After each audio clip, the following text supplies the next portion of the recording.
there's a little pre-roll, little Yeah. snip, something to snip off for the podcast as we rip the audio and then we go live. 3, 2, 1. Should Jalen Hurts be in playoff lineups? That more this week on the couch. Ray GQ. Jalen Hurts. Let's talk Jalen Hurts. You putting him in? You checking next to his name to this week with everything on the line? Got to, man. Jalen Hurts is back. Ankle is good. At least we assume it's good. COVID is not taking over the Philadelphia Eagles locker room right now. And I believe on the season, Sig, Jalen Hurts, what is it, 11 finishes as a QB1 in fantasy. Right. If he's healthy and he's active, you roll him out there with confidence. As incompetent as the Philadelphia Eagles organization has been over the past couple of years, I just don't foresee a world in which they pull Jalen Hurts mid-game for Gardner Minshew. Now, maybe I am being a little too pie in the sky when it comes to that because Gardner Minshew played his ass off last game. But I don't foresee them pulling Jalen Hurts mid-game, missed a playoff push. And for fantasy, I mean, he's doing it on the ground and he's doing enough through the air. Yeah. You got to roll with him, man.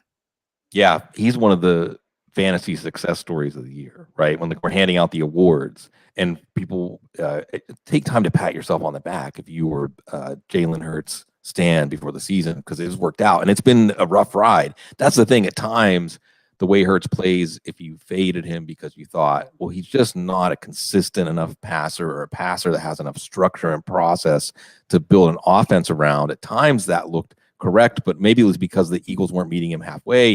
I don't know if having a power running offense is meeting him halfway, but it certainly is working out for the team. It feels like there's some momentum. Now for fantasy, there's turbulence because he had that 3 interception game. Yeah.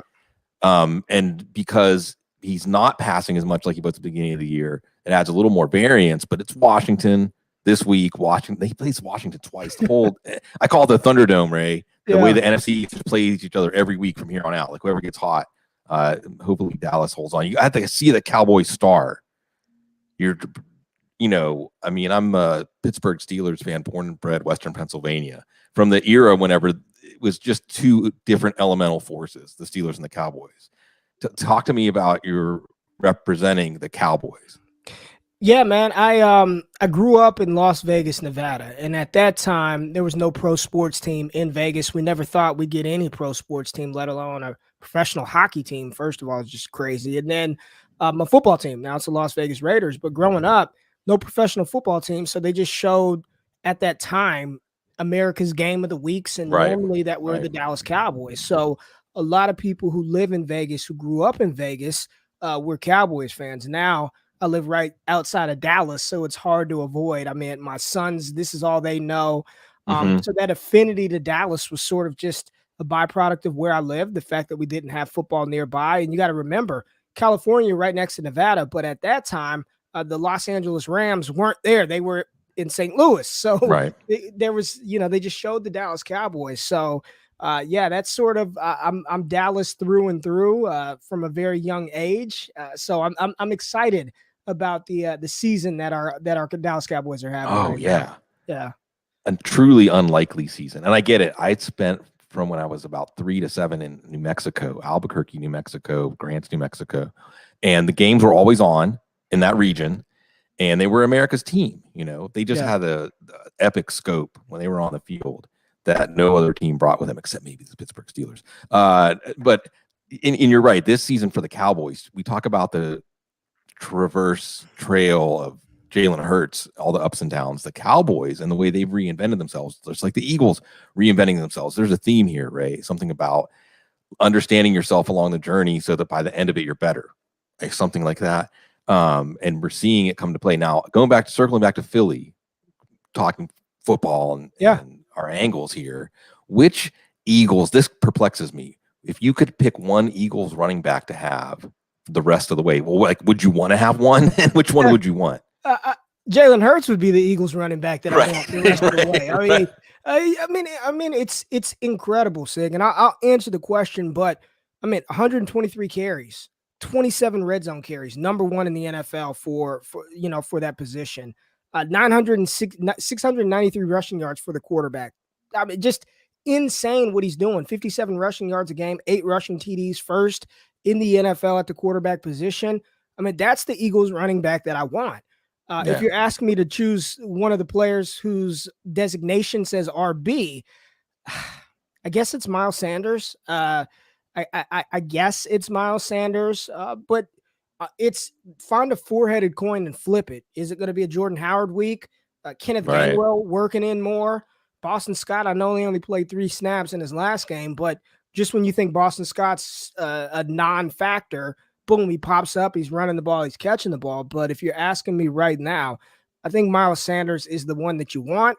You don't feel confident about him, and I wouldn't be rolling him out there with any sort of confidence. But at this stage of the year, at this stage of the fantasy season, I don't think we've got a lot to choose from. So if you got Miles Sanders, you probably have to start him. Hell, if you got Jordan Howard, you probably have to start him as well. Yeah, it's a real riddle, and it continually changes.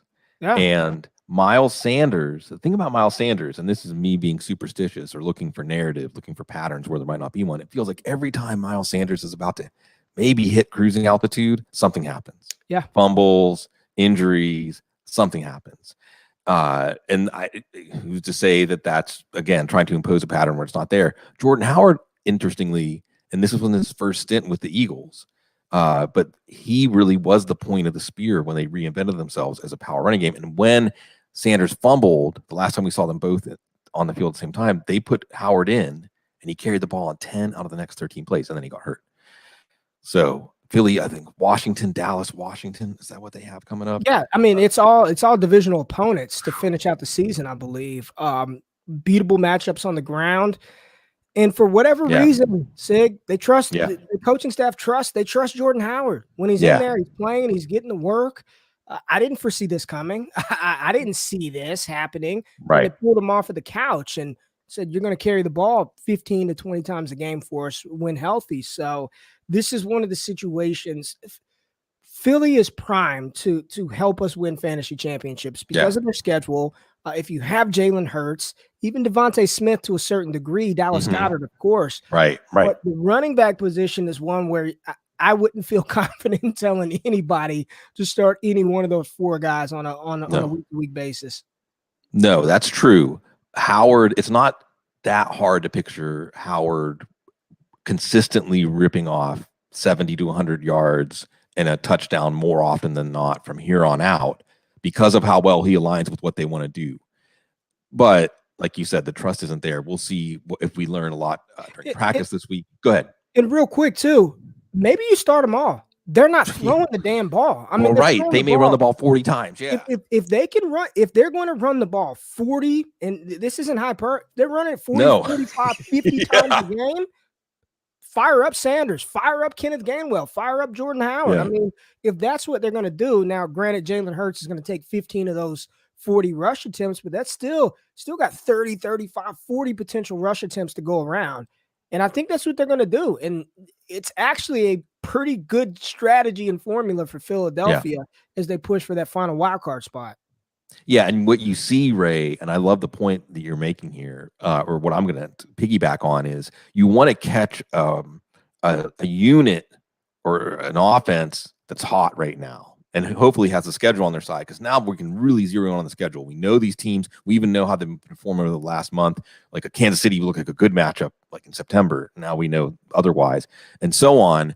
And you see where the runway is clear, and it's clear for the Philly running game. So it doesn't have to be just one player that's supported. Denver's running game, it doesn't have to be just one player that's supported. And the answer might be both, just like with the Chargers wide receivers last week. And one last thing on the Eagles before we turn the page on the Eagles. Hopefully they learned something with Minshew throwing to Dallas Goedert. He just looked dominant at the catch point. Now maybe it was just the Jets. So it was versus the Jets, but production. The thing is, you know it when you see it. And I think we've all known Dallas Goedert has the talent and the potential to produce, but it actually came to fruition. Those yards, those points were realized.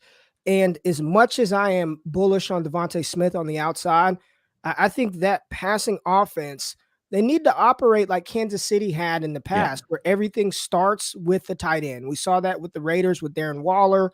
We see that with Mark Andrews and the Ravens, and there's nothing wrong with that. Dallas Goedert, Dallas Goedert is a fantastic tight end, and I'm with you. I hope Jalen Hurts learns something watching Gardner Minshew dissect the Jets, but utilizing that big weapon in Dallas Goedert, who I think is primed for greatness moving forward with 2 games versus Washington, 1 versus the Giants, and then a game versus the Cowboys.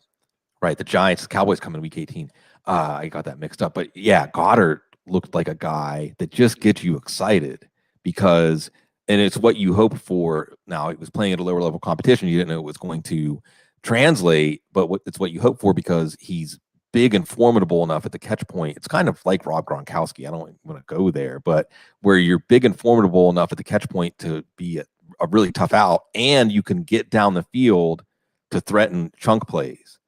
And then, it's a guy that's given up like 40 pounds to you trying to tackle you. And we saw what happened. But it was the Jets. Okay, so excitement. And this is one of the things, Ray, and folks, Ray GQ, everybody knows.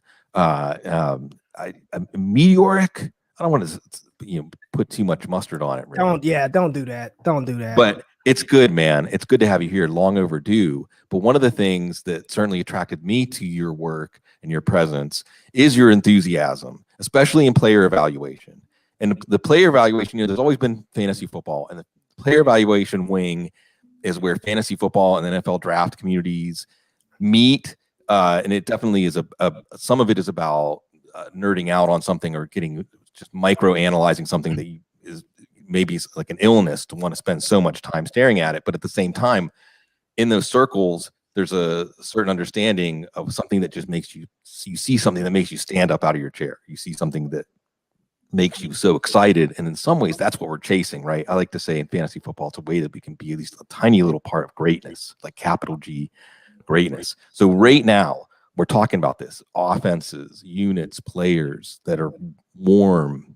Maybe Cecil always talks about windows. What's a window right now that you think we may look back on and say this player, this team won championships in fantasy football? Oh man. So that's you sir are good at asking the tough. You know that, right? This is such a difficult question to answer. It's a creative space. We create empty space and we see like what manifests, what jumps into your mind when we think of there's the low hanging fruit, right? I mean, let's appreciate what Jonathan Taylor and Cooper Kupp are doing. You may be Hunter Renfrow now. It's like doing his impression. Go ahead. I think Hunter Renfrow is a good example of sort of the philosophy, right? Because there is low-hanging fruit. Jonathan Taylor, Cooper Kupp, just rattle them off. I mean, we know these top guys. These guys that are going to win us. But I truly, and Sig, we talked about this before we went live. I'm new to this space. I'm still new to this space. And I think so many times a lot of analysts, a lot of people, a lot of content creators who disseminate information to the public that I'm looking at the chat of how many people, listen to you and follow you and look towards you and myself for advice. But I think so many times we spend 90% of our capacity arguing over the Jonathan Taylors of the world. And because of that, like, who cares? You know what? If you've got JT, great. You're awesome. If you've got Cooper Kupp, awesome. But there are other running backs who are producing at a league-winning clip. He's not the only running back producing, but it's truly finding the Hunter Renfrows of the world. It's finding the Elijah Mitchells. It's finding these players that have been left for dead, or they're not sexy, or they're not attractive. They've got low ADP. It's finding those guys that are Hunter Renfrow. If you have him heading into the playoffs, I mean, he is a locked and loaded wide receiver 1-2 on your squad. And I know it sounds gross. I know it sounds like you would rather Tyreek Hill over Hunter Renfrow. I know it sounds like you would rather, just in a vacuum, A.J. Brown over Hunter Renfrow. But when you've got somebody that's catching 11 balls a game, he's going over 100 yards every week. And when they get to the goal line, that little old sneaky athletic white slot receiver is getting open at a high clip and scoring touchdowns. I mean, it's finding those kind of guys. And I saw people in the comments talking about Rashad Penny. Like, these are the cats who, when we look back, we're going to be like, damn, like maybe I should have taken a shot on the way use some more fab on Hunter Renfrow or a Rashad Penny or an Elijah Mitchell early in the season. Those are the cats that are going to win you those championships, man. Yeah, being willing to not argue with reality and just go with it. And those players you're describing also are players where there's an alignment. Like part of the reason Hunter Renfrow is doing so well is because the Raiders just don't have anything else. And Derek Carr is a conservative decision maker. And that just all aligns with Hunter Renfrow, with Elijah Mitchell. So let's talk about Elijah Mitchell. You knew we were going to talk about Elijah Mitchell. You brought him up before I did. So I felt like I wasn't going to, what minute were we going to talk about this? But you were beating the drum in a Matt Waldman-esque moment. And well, what's great about it and why I think of Matt and what I think is one other thing that's great about your presence is you don't mind being the only person saying something. You don't mind whenever you're saying with emphasis something that there's nobody else. You're truly on an island. And that was Elijah Mitchell. What got you there? How did you navigate to the Elijah Mitchell Island? And you were the first one to settle it. To be honest with you, Sig, there's no magic formula. I'm not some professional. Well, what did you see in Mitchell? Like, what was the moment that literally when did the light bulb go on? I'm telling you, I just watched the game. I'm watching him play at Louisiana, and in October of 2020, I was like, he's good. Like this dude can play. Like that's it. I'm watching the game, and I'm like, he's good. He can play.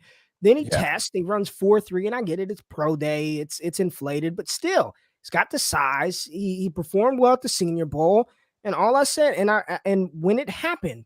When he was drafted in the 6th round by San Francisco, I was like, he's going to score more points than Trey Sermon. He's a better running back than Trey Sermon. I get the draft capital, but I just look at it. I'm just watching football, and I was like, that's a good player. All he needed to do, Sig, was get an opportunity to make the 53. When he was on the active game day roster from week 1, I was like, there it is. Go draft him, bid. He's on waiver wires. Like it's football. My lifelong dream in this space is to uncomplicate the game of football because it's not hard. Like you can have all this data and all this stuff, and I utilize that in my process. But ultimately, man, like you have eyes, you can see dudes that are ballers. Now, does it always come to fruition? No, but it was clear as day. I'm watching him, and I'm like, he's good. Yeah. If he gets a shot, he's going to be good. Shit, there we go. Yeah, well, and again, it was he created his own opportunity, really. It wasn't based on an injury. I mean, it was based on Raheem Mostert's injury to an extent that he got this opportunity for fantasy, but he was always going to be the number 2 running back. He was ahead of Sermon, and we'll see if he can get back on the field with his concussion in his knee, but it's alignment, and Jeff Wilson hasn't been healthy, but it's in a good situation. It's really going to be interesting to watch what San Francisco does. They play Atlanta this week. They can do if they can make some noise in the playoffs. So, like you said, it's eyes, right? It's just seeing it, and in some ways, that's where I end up holding on for too long. Because sometimes, well, you watch somebody and you do have a moment, or something washes over you. Like you watch 3, 4, 5 games of a player, and you're waiting for something to make you back off of this feeling, and nothing is, and then it's really hard to let it go, right? I'm thinking like Anthony Miller, man. Watching Anthony Miller, I was like, Anthony Miller can play. Richie James can play. Yeah. Royce Freeman. Royce Freeman. I'm going to hold on to the end. Right. So that's a good one, Royce Freeman. So tell me about it. It can be somebody else because I was going to ask you. Then we have Elijah Mitchell, but who's somebody that maybe you're holding on too long, and maybe even you're one of the only people to have them on your fantasy roster. You keep giving them a chance. Is it Royce Freeman? It's not Royce Freeman. Holding on too long, probably Kadarius Toney. I've been holding him. Talk about seeing it. Yeah. And here's the thing, though. When he's on the field, he's good. Yeah. He's good. But I actually cut him last week because he was just burning a spot on my roster. It just wasn't worth it. The situation is bad. He can't stay healthy. He can't get on the field. But I finally had to let him go after burning that roster spot for weeks, holding Kadarius Toney. But he's definitely one of the guys where I've held on far too long. But the talent is there. Just I was betting on him getting back on the field, and it's just not coming to fruition. Yeah, when I put out my projections every week, that's where people can see where I'm holding on too long. And with Toney, it was one of those, how do you put that back in the bottle? And well, and this is Kadarius Toney, right? Kadarius Toney is almost a perfect player for Narrative Street because all the narratives are true. right?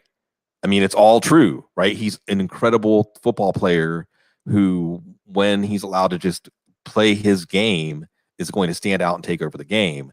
But there's also any number of obstacles, some of them he's going to put in his way himself, Yeah. that are going to continue to pop up, and we'll see how it plays out. It's funny. Somebody was talking. Anthony, what's up? Anthony was mentioning somebody. We got to talk about this, and we started with Jalen Hurts, so it makes sense to talk about a player that's going to be tied to him and just the whole thing. Anthony brought up Jalen Waddle, might do some Cooper Kupp things. So we talked about players who might be that player. We look back and say, I won the championship because I had Jalen Waddle. I mean, that has a kind of a ring to it. But that implicates Tua, and Tua Tagovailoa and Jalen Hurts are forever tied to each other. Yep. They're just players who, because of their origin stories, you'll always think of one when you think of the other. And Tua, like Jalen Hurts, has fought off talk at different times during the offseason, during the season, that the team wasn't really sold. Yeah. And he's still plugging away. Do you think this could be a very successful, Philly and Miami, really interesting situations where these teams can get hot. These quarterbacks, they can get competent. These teams could make it to the playoffs and change the narrative for good. Do you think Tua can do it? I think he can. I think Tua just honestly is suffering from the fact that he was picked one slot ahead of Justin Herbert. And I don't think that's something that he'll ever be able to shake. I don't think that's something that an organization will ever be able to shake. I think we've all been in moments and spots in our life where we do something and it feels like it was the right move, like in that moment, and then literally right after you're like, crap, that I wish I would have done that. Like, I wish I would have done that instead of this. I wish I would have accepted that job instead of this one. And I think no matter how good Tua produces down the stretch, it's hard. You talked about putting Kadarius Toney back in the bottle. Right. It's hard to put those vibes of Miami not wanting Tua back in the bottle and saying, all right, now we're committed. We're going to move forward. To that point, I think Jalen Waddle is a perfect example of somebody who's going to win you a league because he's going to get target consolidation. There's nobody else to throw to. The running backs are no good. You got Mike Gesicki, a little bit of Devontae Parker, and Jalen Waddle, and that chemistry is there where if you have him, you're probably sitting real well. But to answer your question about Tua, I'm still not convinced that Miami doesn't make a push for Deshaun Watson over the summer. Right. I just think it's hard to draft Tua and then to see Justin Herbert, which there was a point in time where all the rumors were Miami wanted Herbert and I guess talked themselves into Tua. It's tough to put back in the bottle, man. Right. That's the thing. And you brought it up at the very end that we know that there was, I don't want to say there was dissent among the organization. Just the reports, if they were to be believed, they were really 50-50 in the sense that they didn't have clarity who they were going to take. And they took Tua, who early on was their target. The one thing I'm seeing that's giving me hope, Ray, is I think that the two offensive coordinators figured out how to play to his strengths, right? Like he's an RPO quarterback. He's a rhythm quarterback.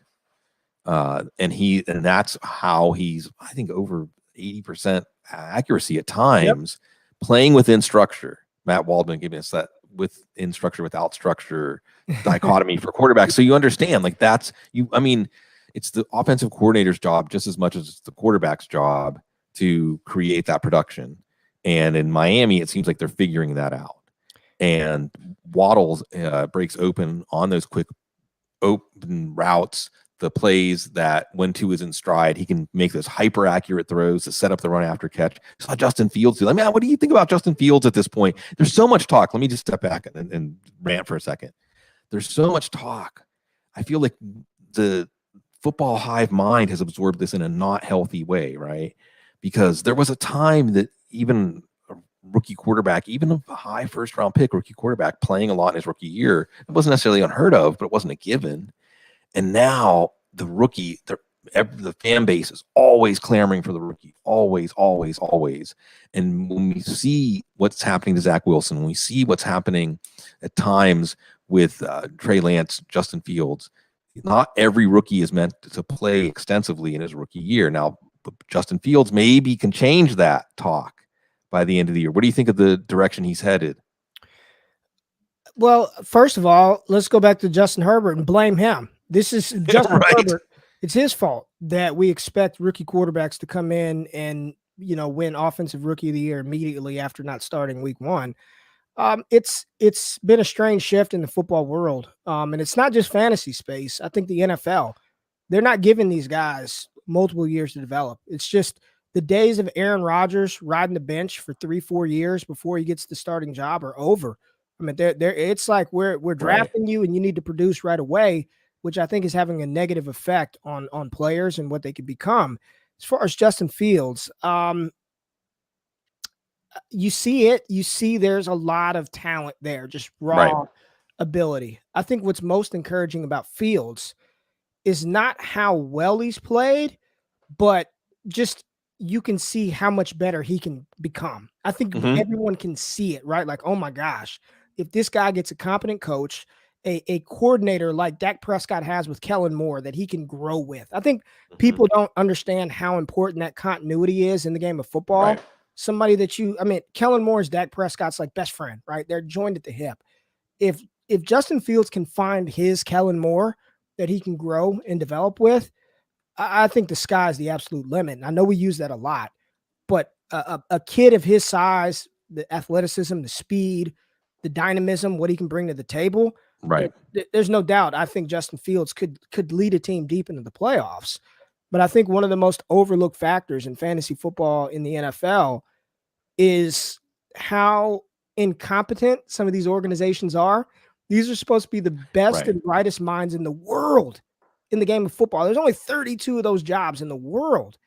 And we sit back, and I don't know if it's the armchair quarterback in us, but I'm thinking there's no way these guys can be that dumb. There's no Yeah. way you can see the skill set of this player and try to force this round peg into your square hole. It just, I don't think we factor in that enough. And I Right. don't know what the answer is, Sig, because if you swing the pendulum too far to organization and team, you end up with Clyde Edwards-Helaire. If you completely ignore situation, you end up with the Jacksonville Jaguars of 2021.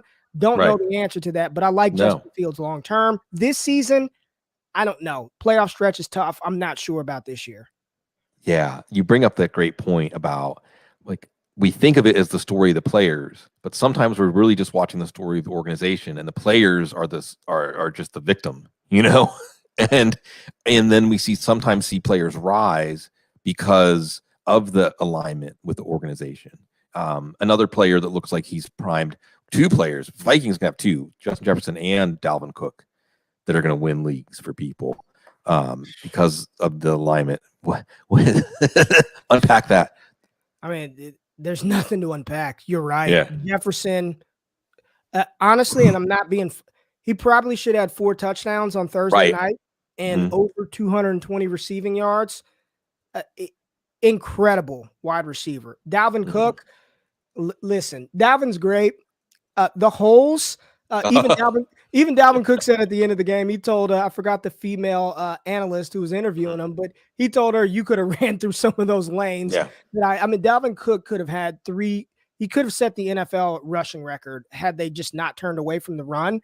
But those are 2 players. You have them, and that's why players like a Dalvin Cook, players like a Justin Jefferson, you start them no matter what. Like, I don't Yeah. care if he's healthy. You play Dalvin Cook, and right now with the Vikings being down Adam Thielen, Justin Jefferson will be funneled at minimum 10 targets a game. And what I always say, Sig, is Yeah. I want players who have an opportunity to score me fantasy points, and there's probably no greater opportunity at the wide receiver position outside of Devontae Adams than Justin Jefferson.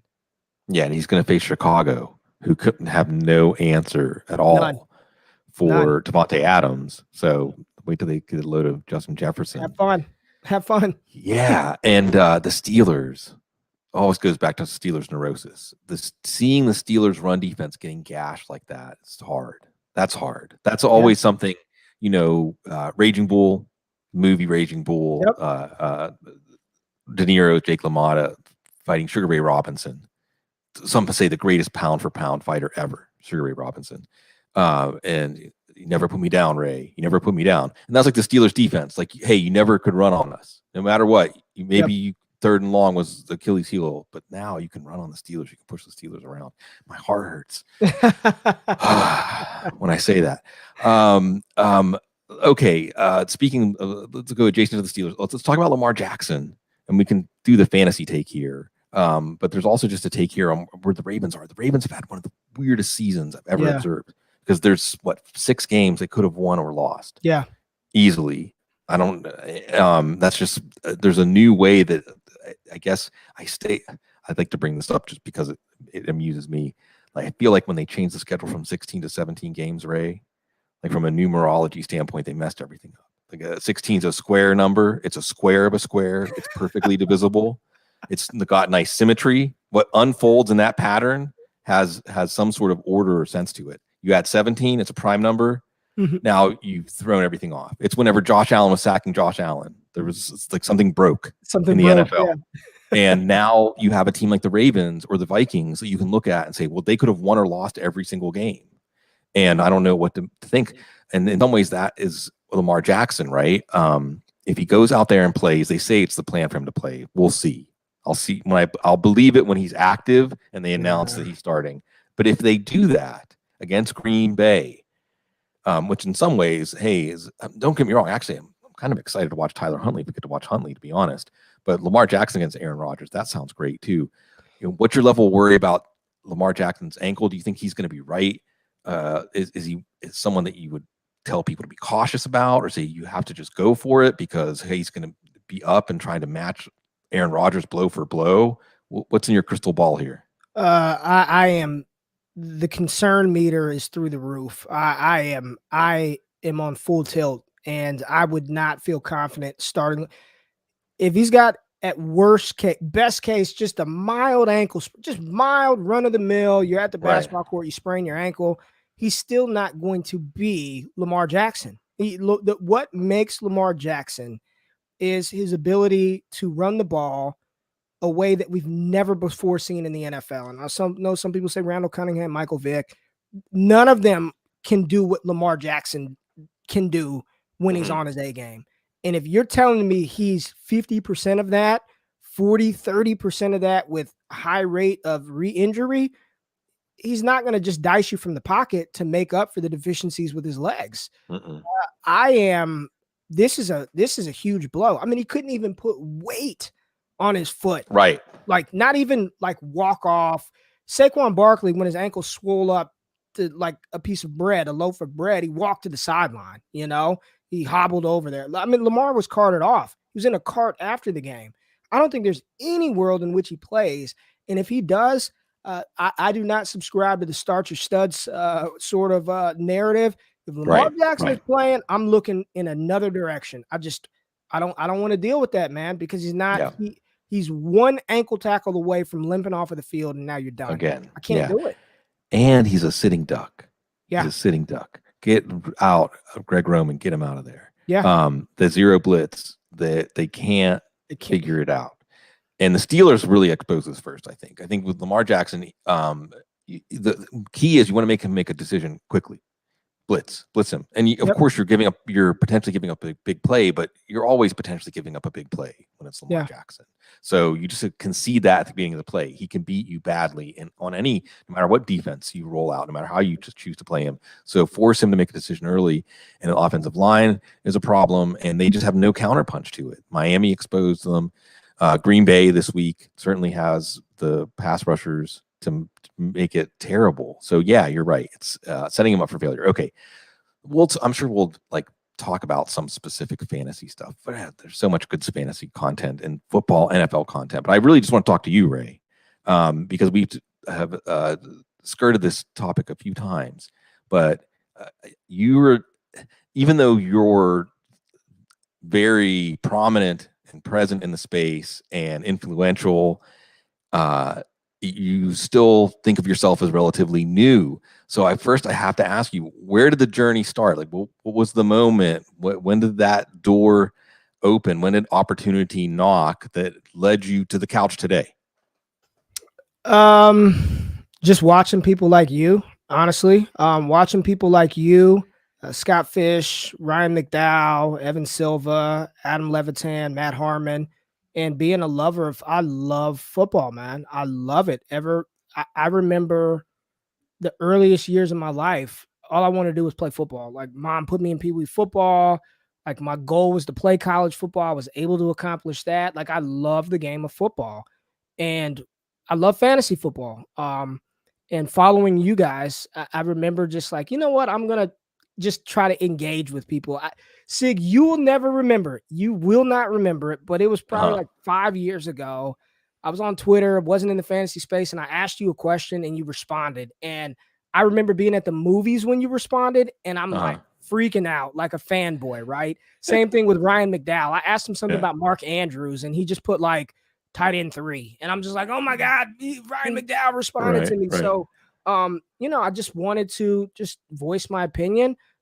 This fantasy football space, it's kind of like nerdy, right? And a lot of my friends are like, what the hell is that? I don't want to.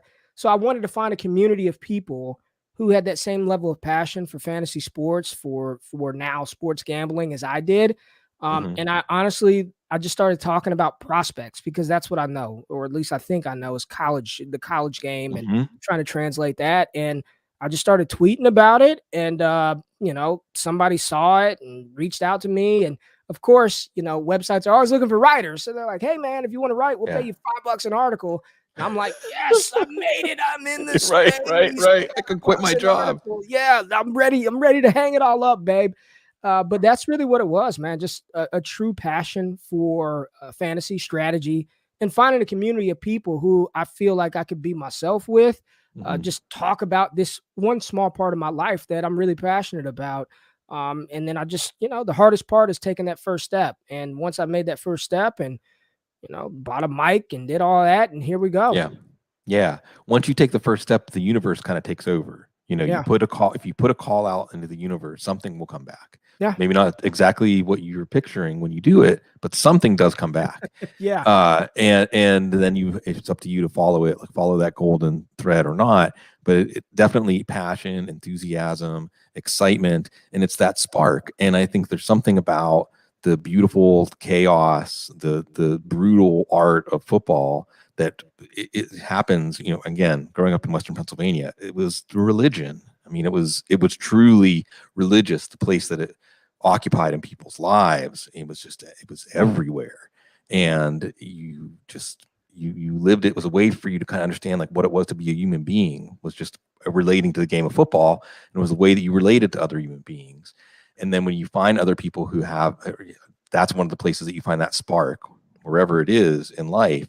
And it's exciting, it's uplifting to share that. So so absolutely. And then once you do that, it just takes off, like you can see. What about being a college football player? How does that change your analysis? What's something about having that experience that it leads you somewhere to a take, or something you can point out or educate people about that you wouldn't be able to if you hadn't played? Honestly, I don't know if it gives me any more of an advantage or some edge or I just think the biggest thing is I sort of understand why sometimes we may want a certain player to carry the ball a whole bunch of times and they're only getting 10 or 15 carries. Like, it's just not how the college game works, man. I mean, sometimes you find that, but a lot of programs, they rotate running back. So I'm not going to be swayed away by a player not really carrying the ball until his junior year, or not really getting a chance until his senior year. That's just how things happen. I think another big one is, I think subconsciously a lot of people see players like Hunter Renfrow, see players like Mac Jones, and you're swayed away because they don't look the part. But I've got firsthand experience playing with Danny Woodhead. We were part of the same recruiting class. Long story how I ended up at Chadron State, Nebraska from Nevada, but that was not first college choice. But I remember walking into the locker room the first day at fall camp in 2003 and seeing him and thinking, like, this is the guy that broke Gale Sayers' rushing record in Nebraska. This is the guy that everyone's hyping up to be like this great running back. And I'm looking at him like, in the very first practice, padded practice of fall camp, I'm playing backside DB and I'm supposed to take an angle in the pursuit drill. and I could not catch this guy. And I'm like, I was pretty fast in high school. I'm like, I can't catch this Danny Woodhead guy. Fast forward 4 years, he's 2 Heisman trophies for the Division II level in, and he's playing on Sundays with the Jets, returning kicks and winning Super Bowls with the Patriots.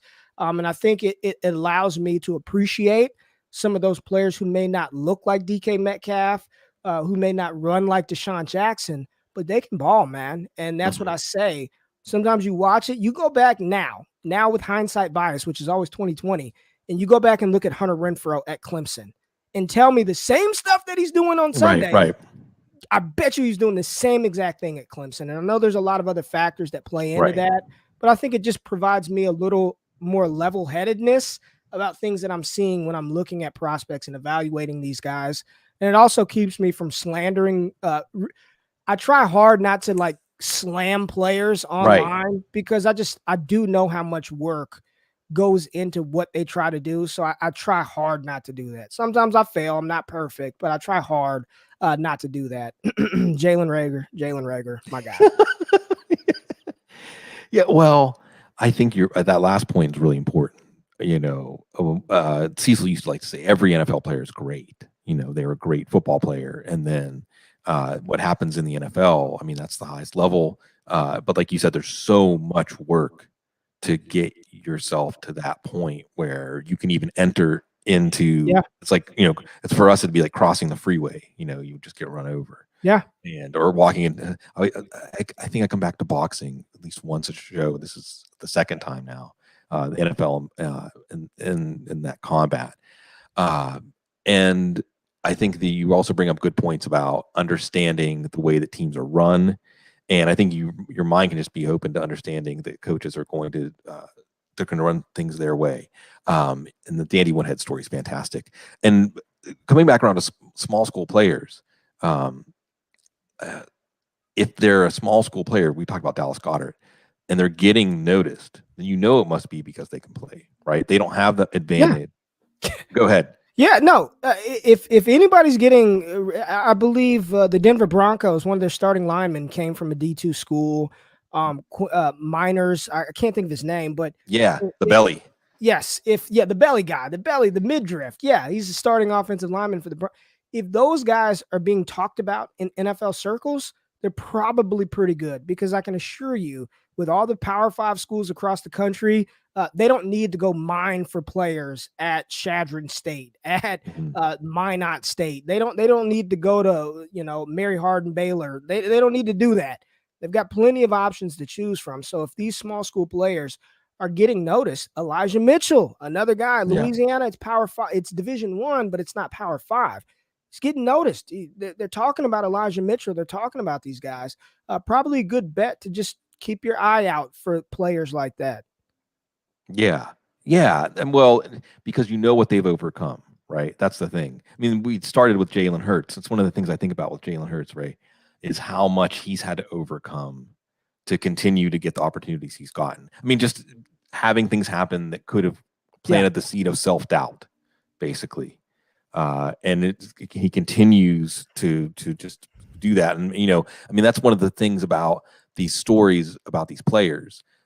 We can look back and the lack of confidence, and we can say the organization sold him out. Like if Tua fails ultimately, or if he overcomes, then it's his story and not going to be the organization story. Let me ask you this. Going all the way back around to football and these kind of topics, Trevor Lawrence, the world famous Eric Stoner, was in my text like back in October saying, and what about Trevor Lawrence not really being this generational prospect, and was a little bit early, but at the same time, you could see it. And I think now this week, especially when the Jags went into full on quit mode, is the thought more universally happening. It isn't necessarily, is he not good, but is this going to ruin him, or is this something that's going to irrevocably change his career? Where were you talk about evaluating prospects? Where were you before on Trevor Lawrence? And do you think he has what it takes to correct course from this terrible start?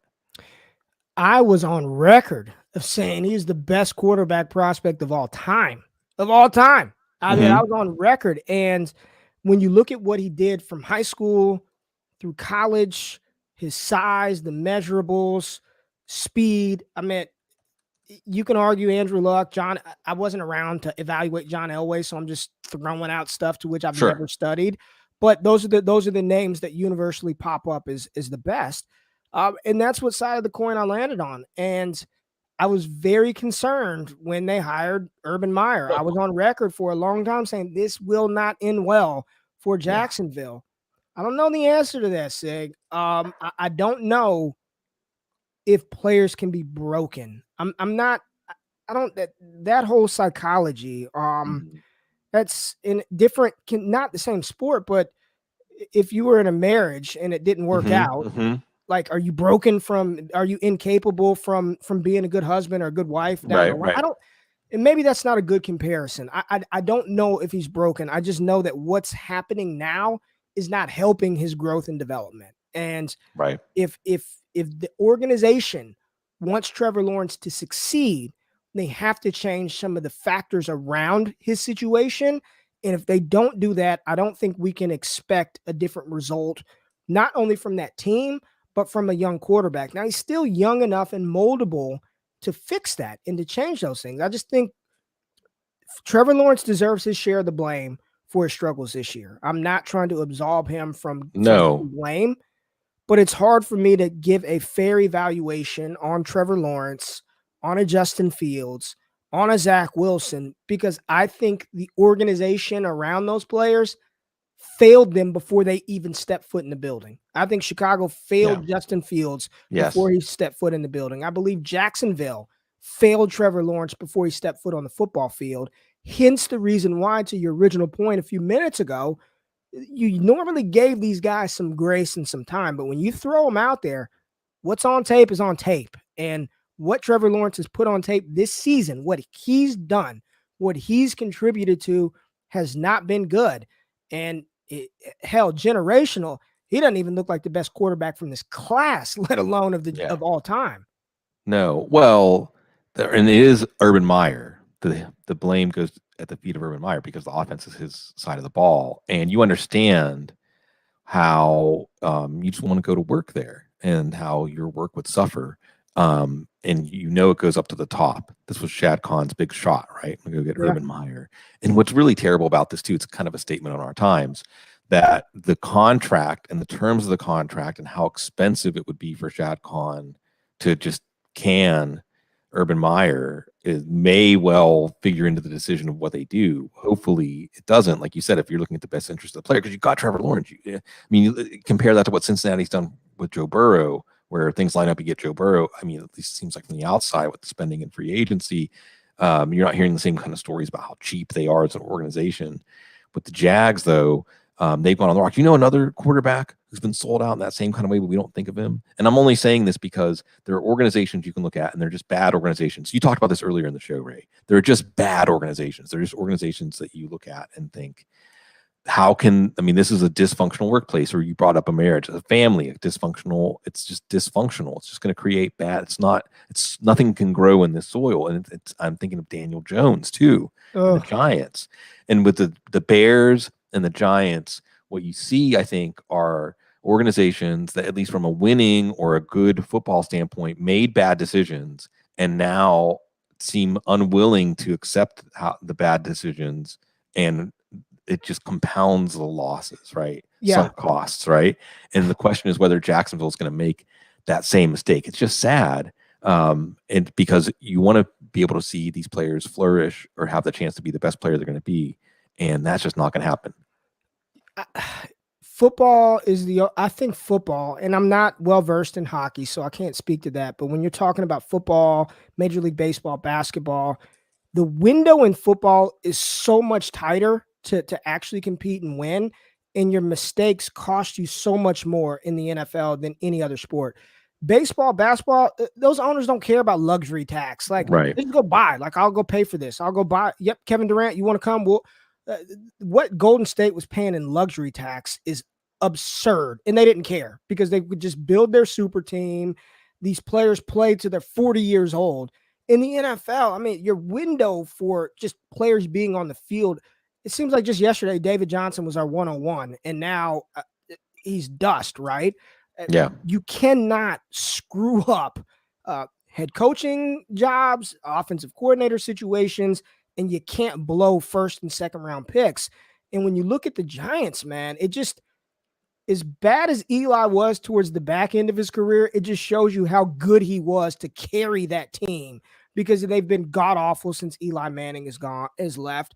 I saw something the other day about the Denver Broncos, Sig, and until Peyton Manning came in the building, like, they were a revolving door since Elway. Miami's been a revolving door since Dan Marino.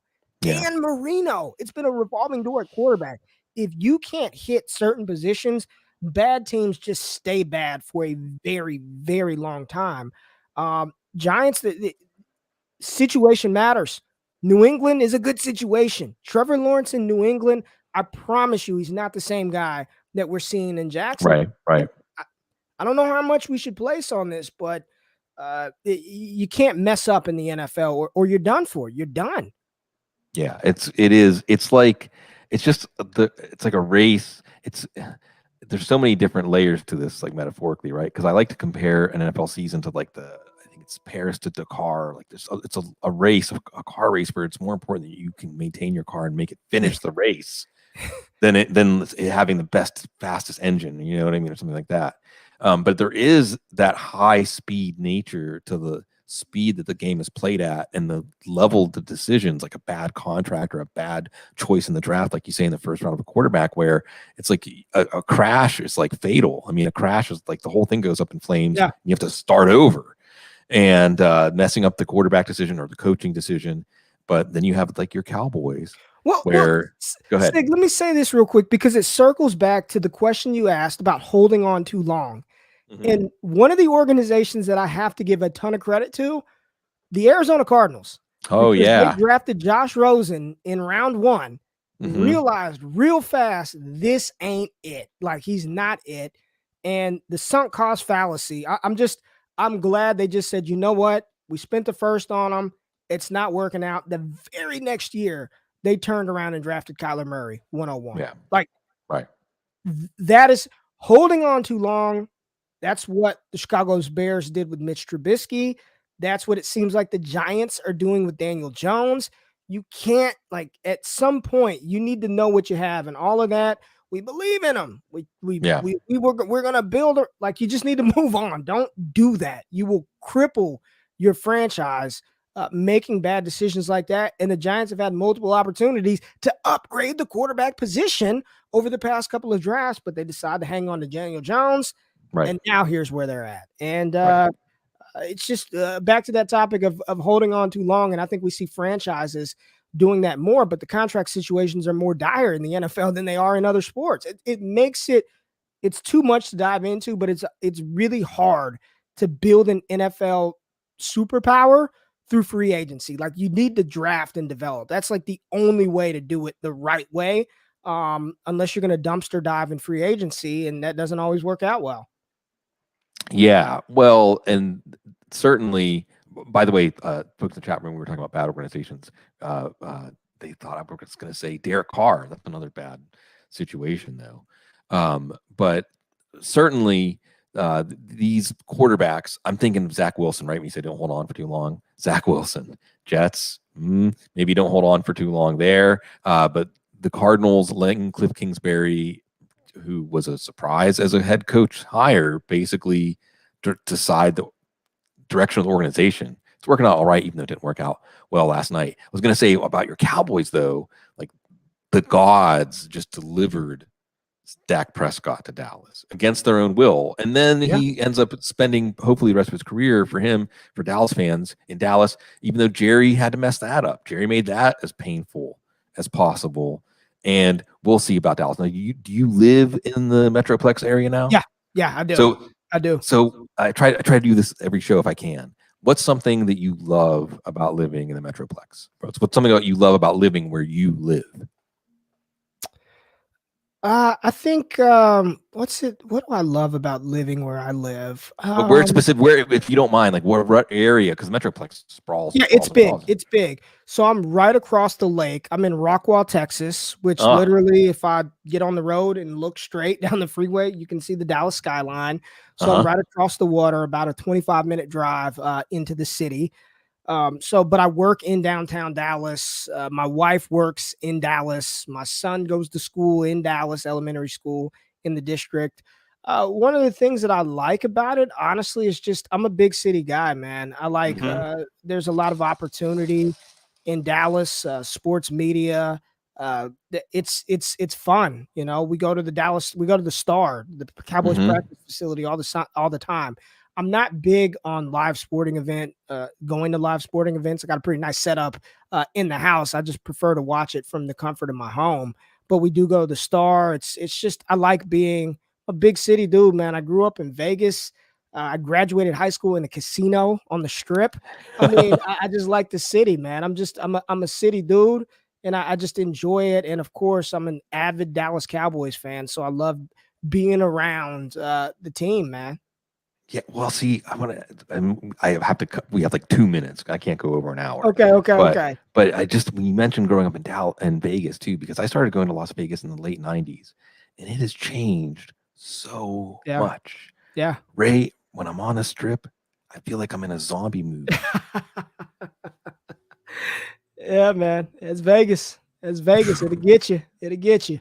I feel like we're like the coins or the dollars going through the shorting machine. That like we're like people, but there's like we're like it's like a Radiohead song, dollars and cents. That's us.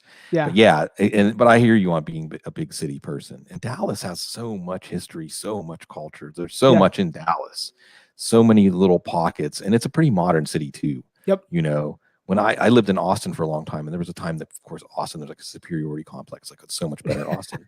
It's last time I went to Dallas, like it's way better in Dallas than it is in Austin now. Way better. At least there's good public transportation. Yeah, yeah, it is. It is.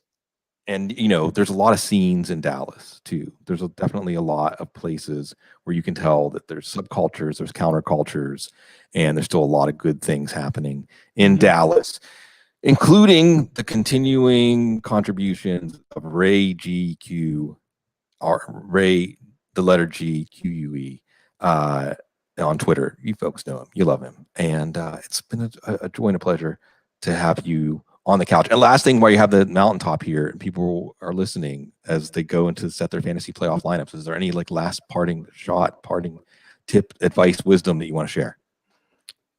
Y'all just if you're in a position to win it, just go for it because with COVID, with all this Right? stuff happening, we say it every year, but I think this season has been unlike any other, and I think it's only going to get wilder as we approach the playoffs. So if you made it, congrats. Shoot for upside. If you're in between two players and you're thinking this guy or that guy, upside, baby. At this point, Yeah. it's playoffs. No need for floor.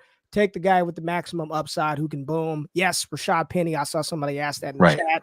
Go ahead and roll Rashad Penny out there with confidence. Sure. Don't argue with reality. It's almost like this year, maybe the people that are most willing to accept things that seem absurd at first, Cordell or Patterson, Yeah. they're the ones that are going to be rewarded. So maybe let your imagination, it's going to be who can survive here in fantasy football. And certainly if you made it this far and you're listening and you listen this far, we appreciate you. We thank you as always, folks. You are the best. We want to serve the best audience always because you're so